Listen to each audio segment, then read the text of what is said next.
तमाम कोशिशों के बाद भी रूस और यूक्रेन की जंग रुकने का नाम नहीं ले रही है। कई देशों ने कोशिश की है कि इस जंग को रोका जाए, लेकिन फिर भी ये जंग उग्र होती चली जा रही है। पुतिन के सामने अब बहुत बड़ी चुनौती आ गई है। रूस यूक्रेन युद्ध में सबसे बड़ा उलटफेर हुआ है।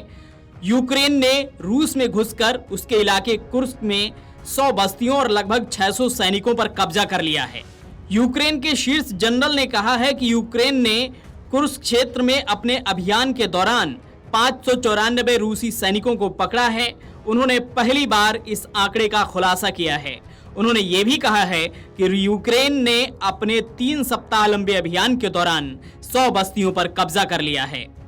यूक्रेन की तरफ से बताया गया है कि मॉस्को के सैनिक इस क्षेत्र में जवाबी हमला करने और कीव की सेना को घेरने की कोशिश कर रहे थे, लेकिन उन प्रयासों को विफल कर दिया गया है। एक रिपोर्ट के मुताबिक यूक्रेनी सशस्त्र बलों के कमांडर इन चीफ सिरस्की ने कहा है कि 6 अगस्त को रूस के कुर्स्क क्षेत्र में घुसने के बाद से यूक्रेनी सैनिकों ने 100 बस्तियों पर कब्जा कर लिया है। मंगलवार को यूक्रेन की एक समाचार एजेंसी ने सिरस्की के हवाले से कहा कि हम आगे बढ़ रहे हैं, रूसी सैनिकों को महत्वपूर्ण नुकसान हो रहा है। और एक समाचार एजेंसी ने बताया कि रूस ने अन्य क्षेत्रों से लगभग 30,000 सैनिकों को कुर्स्क में फिर से तैनात किया है और यूक्रेनी बलों को चारों ओर से घेरने की कोशिश की है। इस बीच रूस के रक्षा मंत्रालय ने मंगलवार को एक बयान में कहा है कि उसके विशेष बलों ने कुर्स्क क्षेत्र में सुदछा जिले में एक ऊंचाई वाली जगह को सुरक्षित करने के लिए एक अभियान चलाया है। ये क्षेत्र पहले यूक्रेन के कब्जे में था। ये ऊंचाई वाली जगह यूक्रेनी ठिकानों से 400 से 500 मीटर दूर स्थित है। रूसी सैनिक अब यूक्रेनी सैन्य गतिविधियों पर नजर रख सकते हैं। सिरस्की के मुताबिक रूस अन्य मोर्चों से सैनिकों को वापस बुलाकर यूक्रेन पर विरोध करने की कोशिश कर रहा है।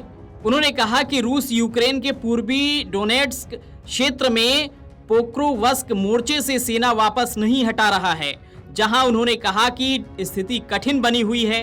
5 से 6 अगस्त की रात से ही कुर्स्क क्षेत्र में यूक्रेनी सेना ने सीमा से लगभग 10 किलोमीटर दूर सुदजा शहर के पास इस क्षेत्र में प्रवेश किया था।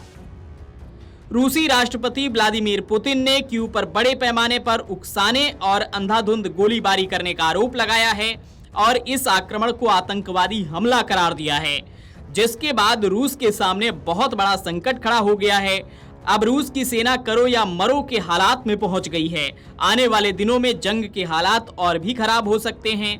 यूक्रेनी राष्ट्रपति जेलेंस्की ने स्वीकार किया है कि ये यूक्रेन के सैनिकों द्वारा किया गया एक ऑपरेशन था।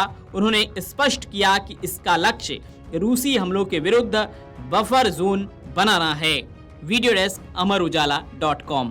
अगर आप ये वीडियो YouTube पर देख रहे हैं तो हमारे चैनल को सब्सक्राइब करें और बेल आइकन को दबाना ना भूलें। अगर आप Facebook पर ये वीडियो देख रहे हैं तो हमारे पेज को लाइक करें।